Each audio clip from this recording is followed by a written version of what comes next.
Hello, and welcome to another edition of Rail Rangers on the Road. The Midwest Rail Rangers, our 501c3 nonprofit organization, presents onboard educational programs across the Midwest. You may have caught us on the South Shoreline, between Chicago and South Bend, Indiana, aboard the Sky Parlor car at the Wisconsin Great Northern, on an Amtrak charter organized by the 20th Century Railroad Club of Chicago, on private rail excursions featuring heritage equipment, and at various outreach events such as Train Fest and Mad City Rail. In March of 2020, the coronavirus sidelined most of our programs. After taking a few months off, we returned with virtual programs, taking you to exciting rail destinations across Illinois, Indiana, Iowa, Michigan, Minnesota, Missouri, and Wisconsin. With 2021 now here, we hope to begin the transition back to doing in-person programs. During the months ahead, though, we will continue to bring you new virtual programs as well. So sit back and relax and enjoy another edition of Rail Rangers on the Road.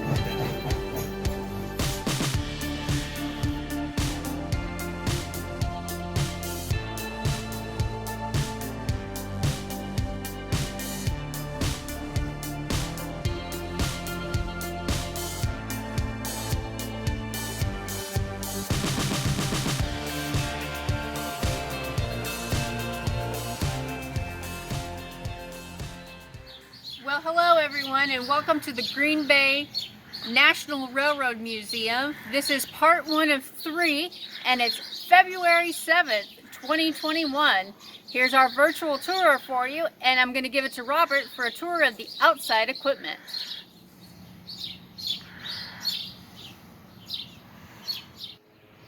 All right, thank you, Candace. Appreciate that introduction there. And we are now outside. We're going to take a look at some of the outdoor exhibits here at the National Railroad Museum in Green Bay. We'll start out here. This is the Atlantic Coastline diner called the Dothan, and not open today, but the one of the many dining cars that they had. Dothan is, of course, a city in Alabama. The Atlantic Coastline operated between 1900 and 1967, until it merged, of course, with the Seaboard. And this is one of their dining cars that are on exhibit here, beautifully painted and restored just in the last 10 years or so. The National Railroad Museum has done a beautiful job with this. Now let's move on to the next car. There's a lot to see here, so we're going to keep it rolling. And we hope you get a chance to come out here and check out some of the cars and things like that. Spend a little bit more time. This is one of my favorites here. Really beautiful car. This is the Silver Spirit, which was the tail car on the Silver Streak Zephyr.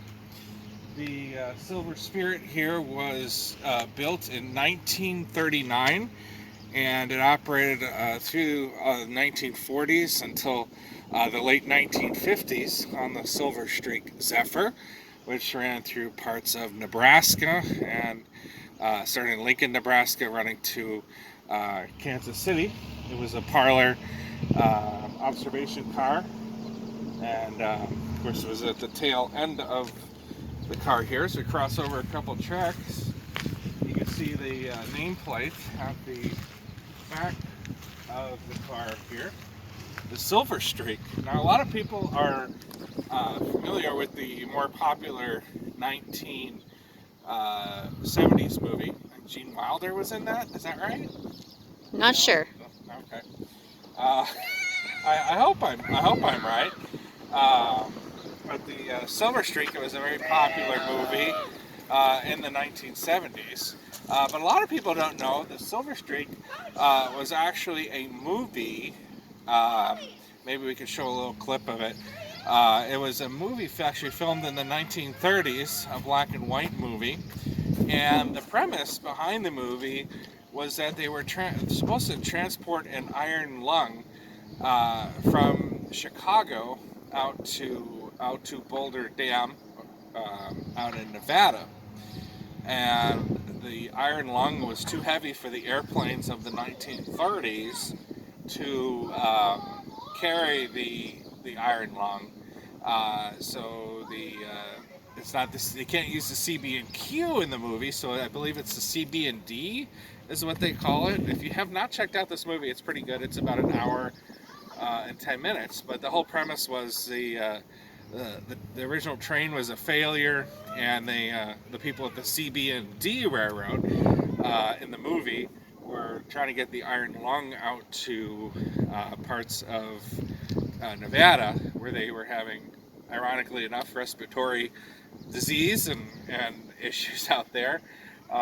So the story was about the transportation of the iron lung. I think they had to do it in under 24 hours, and they had 110, going up to 110 miles an hour through Nebraska, and they actually filmed parts of the movie on the Pioneer Zephyr train, which was constructed in 1934, and parts of it were filmed actually in Galesburg, Illinois, is where they filmed a lot of the movie and along the CB and Q line, and they actually used the CB and Q Pioneer Zephyr in the actual movie, the original Silver Streak, not the 1970s version, but the 1930s version. So if you haven't checked out that movie, check it out. This train go to Boulder Dam? Yes, but we're not taking any passengers. Ah, Sam, the commissary sheriff. Oh. Say, how fast does this silver train run? It's expected to go about 120 miles an hour, maybe more. Hey! Out that way, in here. We're about ready to start. Not me, boss. I ain't going. That's too fast. I'm not going without food either. Get in here.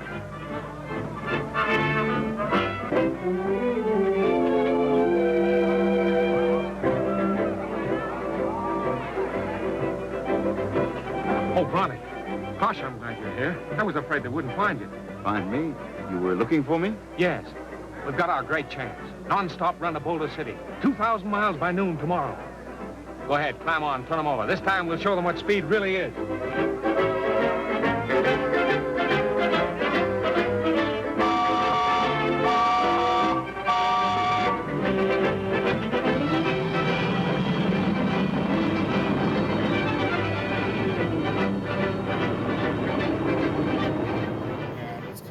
Neat is they called it the Silver Streak, and I think maybe the movie gave the Burlington the idea, because this the Silver Streak, the Silver Streak Zephyr wasn't actually built, as we said, until 1939, going into service in 1940.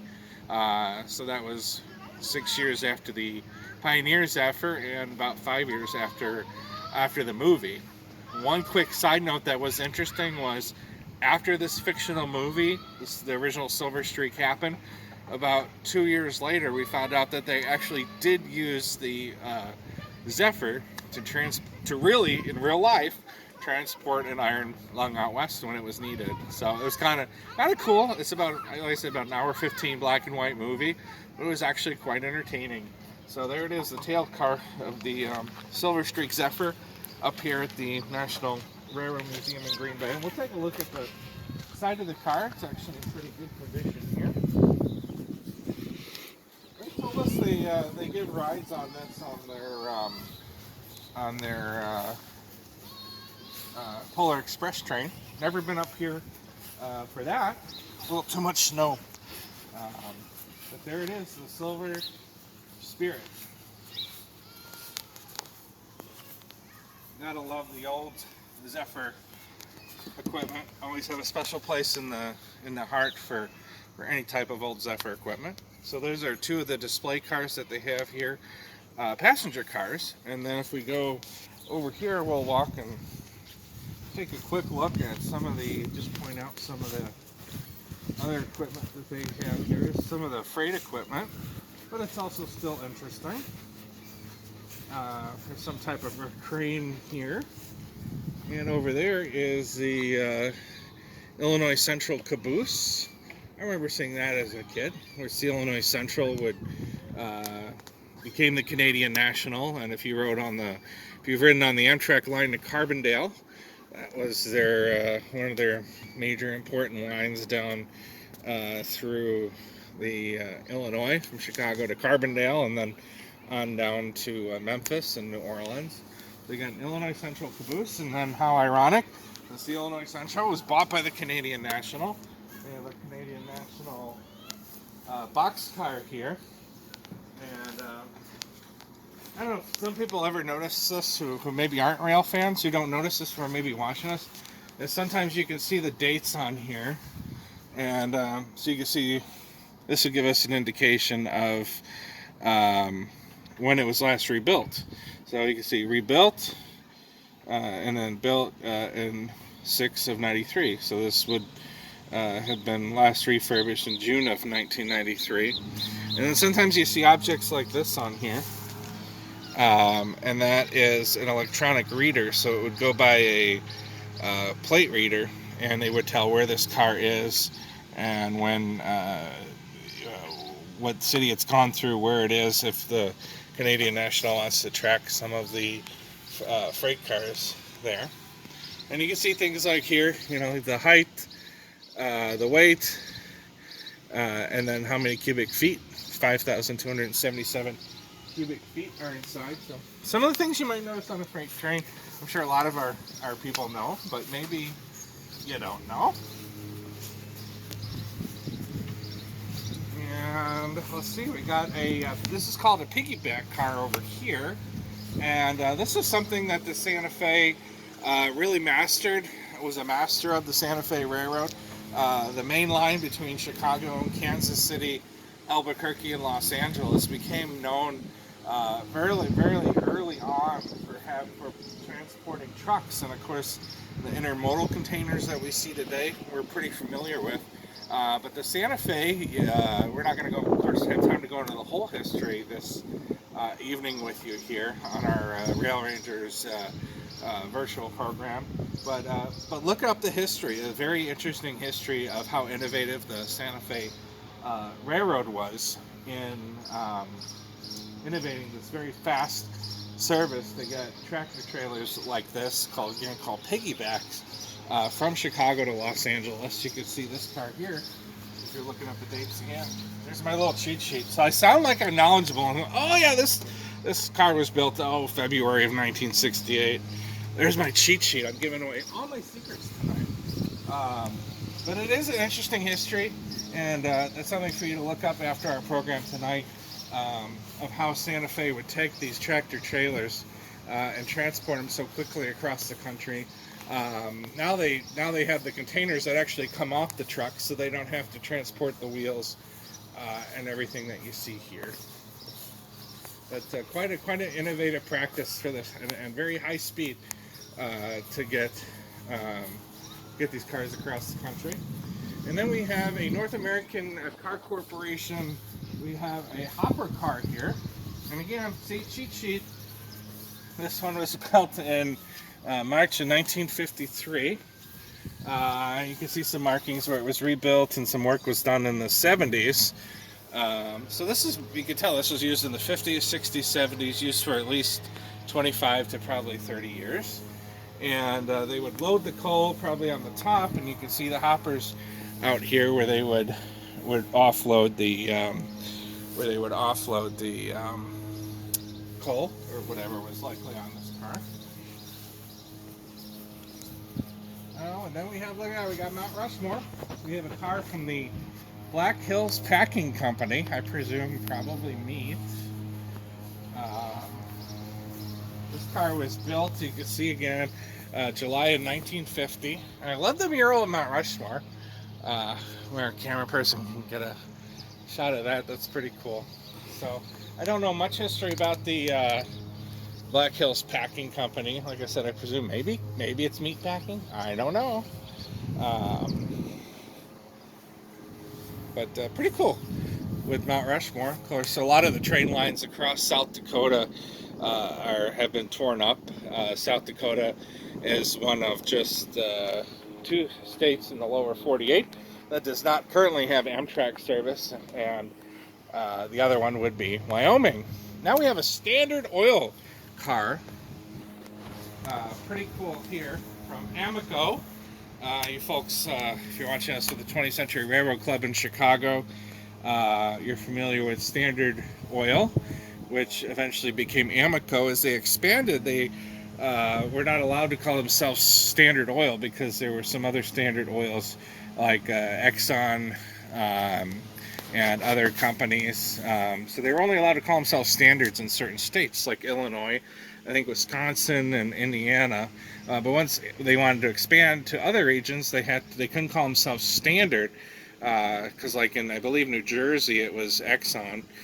So they ended up changing their name from Standard to Amoco, as you know. And I think Amoco went away in like the late 90s, became BP, and now they're actually coming back. I've seen some BP.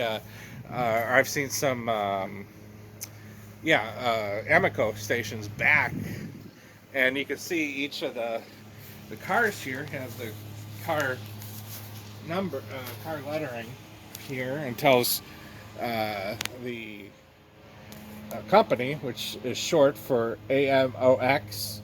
So that would be Amoco, and then the X on the end means private corporation, not owned by a railroad. So like Amtrak is AMTK. Because it's a railroad.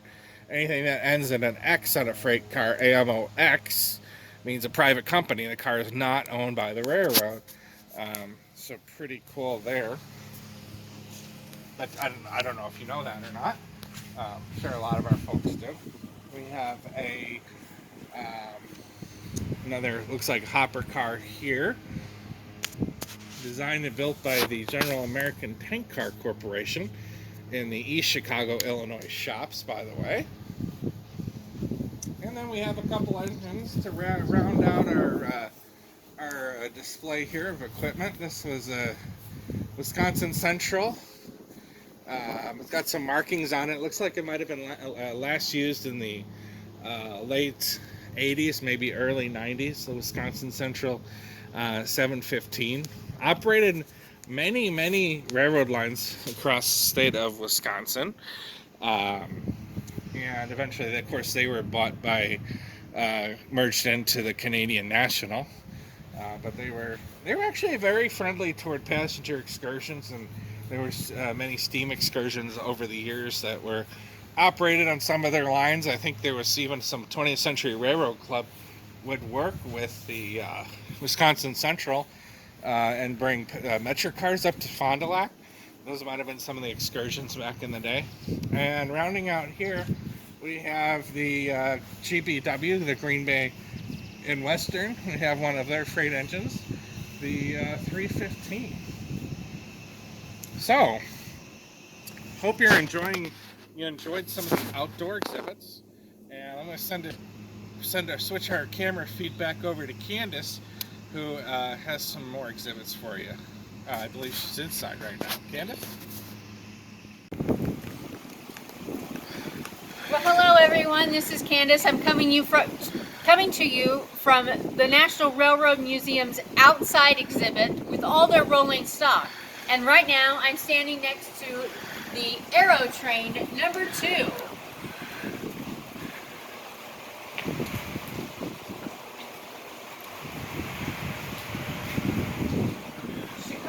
Rock Island and Pacific number 2 provided motive power for one of the electromotive divisions, the Aero Train. Aero Train number 2 was leased to the New York Central Railroad in 1965 and operated between Cleveland and Chicago in the summer of 1957. It was operated by the Union Pacific Railroad also as the city of Las Vegas between Los Angeles and Las Vegas. The Aero Train locomotive was modified into an SW1200 switcher with a shiny aerodynamic skin. It was well tested with switch engines, and in which was a lighter construction. You could reach top speeds of 102 miles an hour. One area where the LWT-12 set a new standard was its ability to provide head-in power for its entire train. Heating, air conditioning, and food service could all be run on the same 440-volt 60-cycle phase bus running the length of the train. So you'll notice once we go further down, the cars kind of mimic what looks like a bus, including the shapes of the windows. We'll show you more inside the museum where they have a mock-up of it, a model of it, and it'll show you the end that actually looks like the end of a certain motor company's the tail end of their own vehicles. So if you look at the windows, they look much like the bus windows of that era. Getting some inside look at the inside of the train here. You see the old Rock Island symbol, it's faded. On this side, maybe as we get further down, maybe on the other side, we'll be able to get some better glimpses of that. Oh, here's a better one. There you go, the Rock Island. So all you Rock Island fans, this was your train.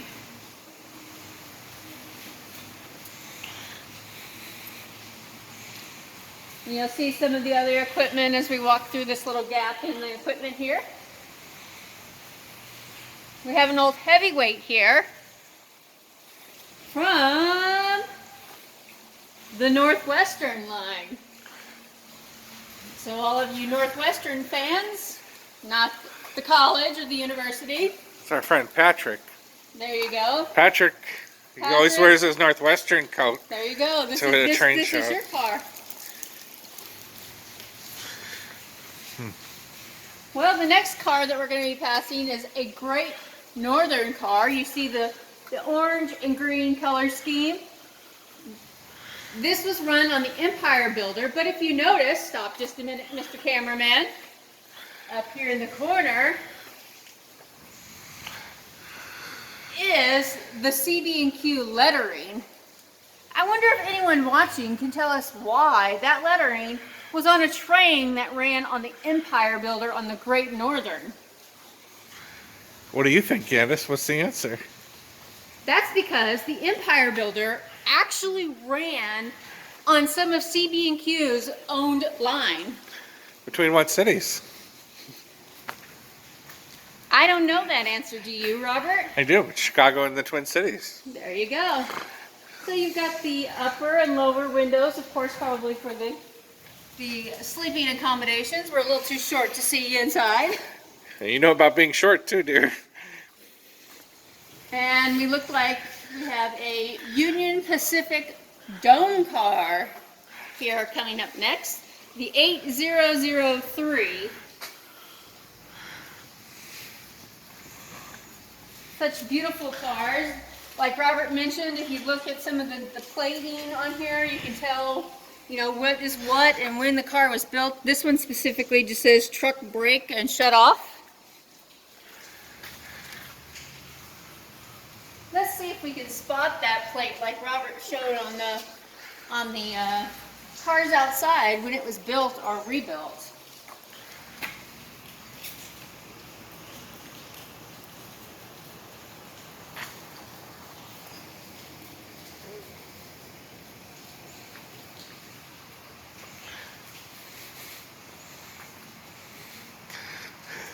Not here. Well, I think this next car is pretty unique. It is a CB&Q, it's the 2330, and this is a railway post office car. And I believe that is RPO, if I'm correct. So the railroad post office car. So they would take this, and you see the line here down at the end is how they would collect the mail, because they would have a hook that would grab the bag of mail and pull it aboard the train with them. Usually this little guy right here, it looks like. Not a little guy, but let's see if we can climb this ladder out here and maybe we can get a look inside. Oh, there we go. Some CB&Q markings on the trucks. See if we can catch a break in the rain here.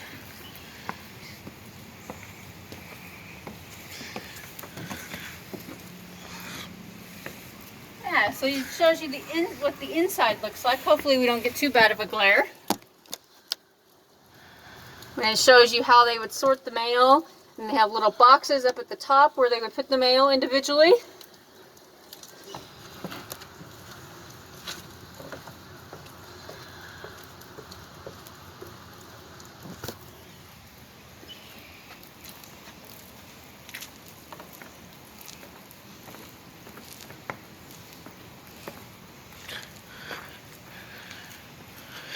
So we have 3 steam engines here behind me.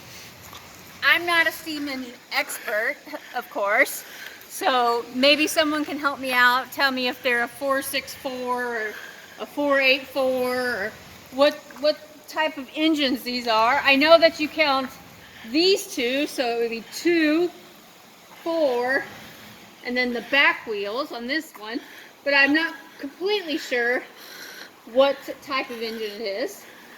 Maybe this sign up here would tell me.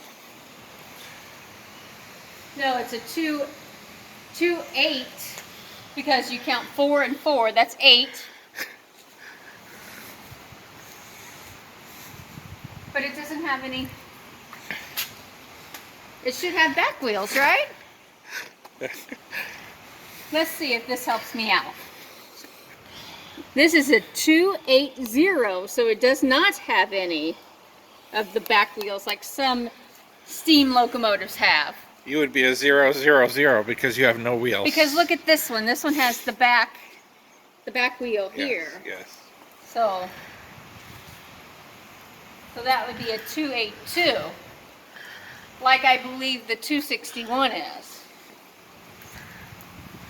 So we'll just walk you through some of these other cars here and show you some of their other equipment, and then we'll take you inside the museum for a look at the big boy that they have here at the National Railroad Museum and the Eisenhower train.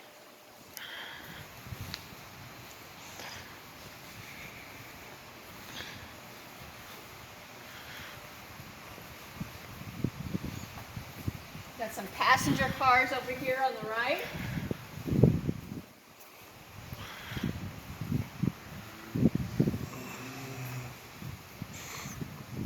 This is a locomotive, steam locomotive that belonged to the Timber Company number 12. We got the Vernon Bushman on my right.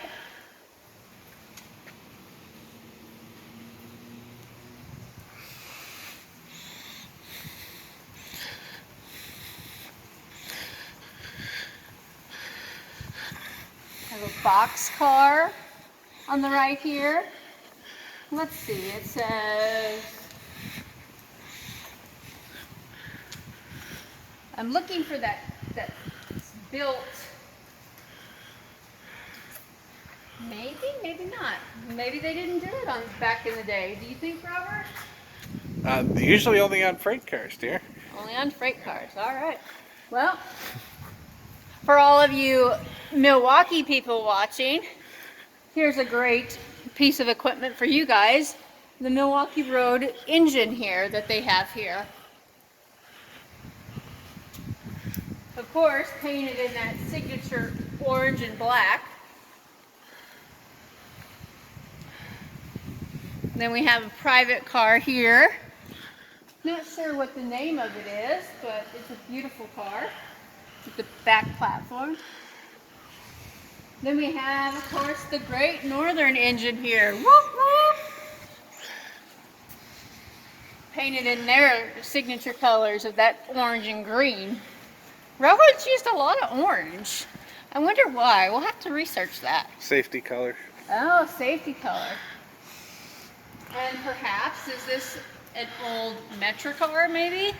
Well, Chicago Northwestern. Chicago Northwestern, so definitely maybe an old Metro car. Thank you for riding Metro today. You can't go aboard. They got it zip tied shut, so don't try, Robert. All right. So we're going to leave you here. We're going to head on inside. Hopefully we can dodge the raindrops and make it in without getting too wet. All right, thanks a lot, Candace. Appreciate it. Now we are inside the museum, and I want to show you a couple things in here. This is, of course, one of the pride and joy of the National Railroad Museum here in Green Bay. This is the General's Train. General Eisenhower, known to school children, of course, as the 34th President of the United States. His legacy is often more subtly remembered than the two guiding the nation before and after his term, FDR and JFK. Yet Eisenhower was wildly popular in his 1952 presidential campaign, as everyone liked Ike in the years just after the Allied forces were victorious in Europe. Eisenhower was their commanding general. It was this and other major accomplishments of this that influenced the postmodern world. Fittingly, the equivalent A4 locomotive, an innovative engineering marvel designed by Sir Nigel Gresley in Great Britain, pulled Eisenhower's command train during World War II. Beloved for its record-breaking speed and unique design, the renaming of one such A4, the Golden Shuttle, to the Dwight D. Eisenhower seemed like a fitting tribute to someone who had an important part of the shared history between Great Britain and the United States during the war. Let's take a look at the train here. They mentioned this actually ended up going back to England for a while. The company that produced this wanted all the locomotives together for a special anniversary celebration. They agreed to pay the shipping costs and do some of the restoration on it, so this just came back about 6 years ago. You see the symbol for the British Railways.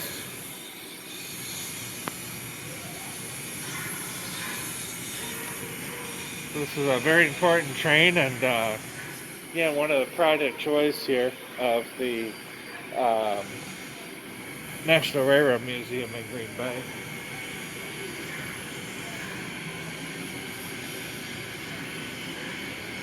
Show you one of the apartments here.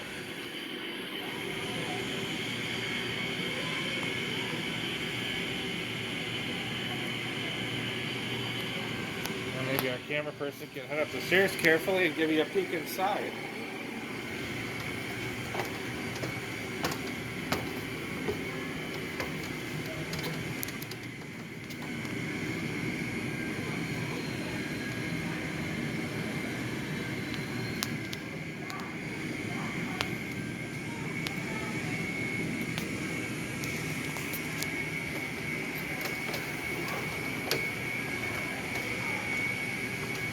Over here we want to show you the big boy. This is the 4017, and of course the big boy got a lot of attention just 2 years ago in 2019. It went on the restored big boy went on a tour of the country and was also at the Golden Spike. But this is one of, the 24 or so that were in existence here. I believe there's just a handful left of all of them. We had a chance to see it in Franklin Park. Maybe many of you got to see the restored big boy when it came through.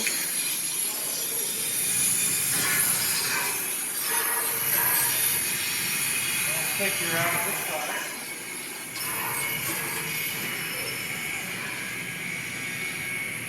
Take a look down here, you can see the side of the big boy. If you were the owner of a new locomotive the size of the Union Pacific 4000 class, what would you name it? That's my question for you. As was customary during the steam era, the railroad, introducing a new locomotive wheel arrangement, selected a name for the class. At first, Union Pacific officials reportedly contemplated the name Wasatch in reference to the mountains in Utah that the railroad would climb. However, no official action was taken. Whether or not the UP was considering alternate names is unknown, but then an anonymous suggestion came in. A shop mechanic at the Alco plant in Schenectady, New York, where the locomotives were being built, chalked the name Big Boy onto the smoke box door. So if you saw the words chalked Big Boy when the restored Big Boy came through Chicago, I know a lot of people wondered, why did Ed Dickens write Big Boy in chalk up on the locomotive, and that was your answer right there. Despite the railroad's best efforts to play down the name, other Elko workers in the press began using Big Boy. The title stuck and was eventually adopted by the UP. So they didn't necessarily like it. Let's take you over here real quick. And this is another prize piece besides the Eisenhower train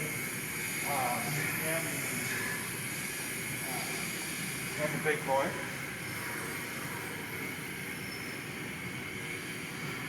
This is a GG1 used by the Pennsylvania Railroad. It was back on February 10, 1935. GG1 4800 left Washington bound northbound with Congressional, while 4780 departed Pennsylvania Station in Manhattan southbound. The GG1s began pulling freights in 1935. You can see the GG1 here.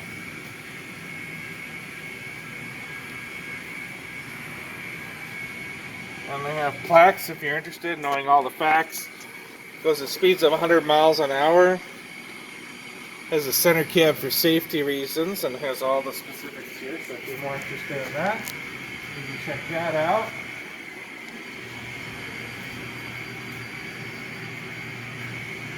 Let's see, we have other steam locomotives here. This one right here is a Pullman car manufacturing company. Candace was showing you the numbers on the steam locomotives just a few minutes ago. This is a 040, no front wheels and no back wheels. How about that? And last but not least, a couple cabooses for the Onapee Western, the rail water route, and of course, Milwaukee Road Caboose. Well, let's go ahead and send it back to Candace, who I believe is ready and all set for us to show us some displays in the museum.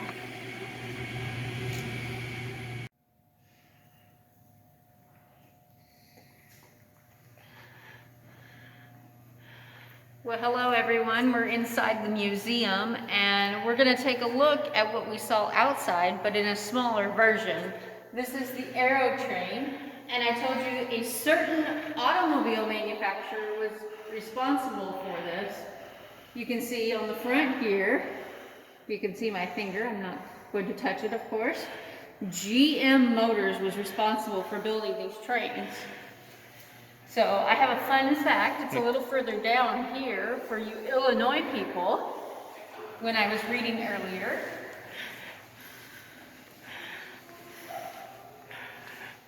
This train was on display in LaGrange, Illinois in 1955. It was on display at the Electromotive Division plant there. So if you're old enough to remember that, of course I am not, because I'm just a young pup still. Of course we have the Sky Parlor, woohoo, on the wall here. So if that looks familiar. At the Wisconsin Great Northern. Of course. Then we have dishes from the Santa Fe, pretty cool.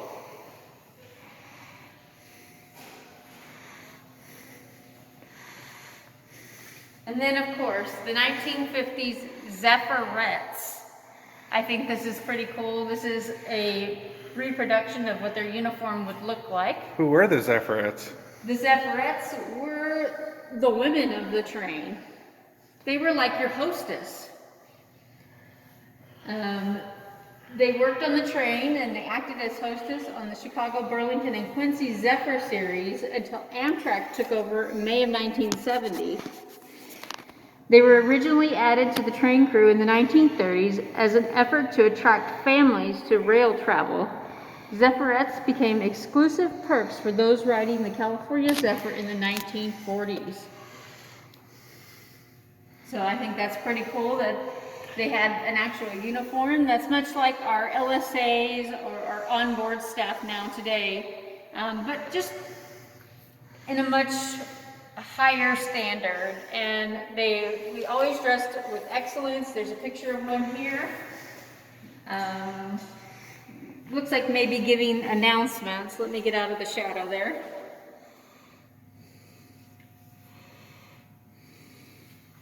It says, actually, her name was Helen Schwartz. So Helen Schwartz was a Zephyr Rat in 1955. So we're going to throw it out to Robert to wrap up here at the National Railroad Museum here in Green Bay, Wisconsin, and we hope you've enjoyed your time here with us. All right, thank you, Candace. Interesting things in the inside with the rockets and the Zephyr Rat uniform. Very cool look. Well, we're outside here. It is Sunday, February 7th, 2021. And hope you enjoyed our first of 3 looks at the National Railroad Museum in Green Bay. Our next program will be 2 weeks from today, Sunday, February 21st, 2021. So again, mark your calendar. Sunday, February 21st, 2021. We will be back here at the National Railroad Museum in Green Bay for part 2, which will include an inside look. This will be really cool. Of the 3 parts, this is the one not to miss. We will get an inside look at the archives. So we'll go behind the scenes with some special guests here at the National Railroad Museum in Green Bay. Again, 7 o'clock Central Standard Time, 2 weeks from today, February 21st, 2021, for the Midwest Rail Rangers and 20th Century Railroad Club and TrainWeb.com. We'll see you then.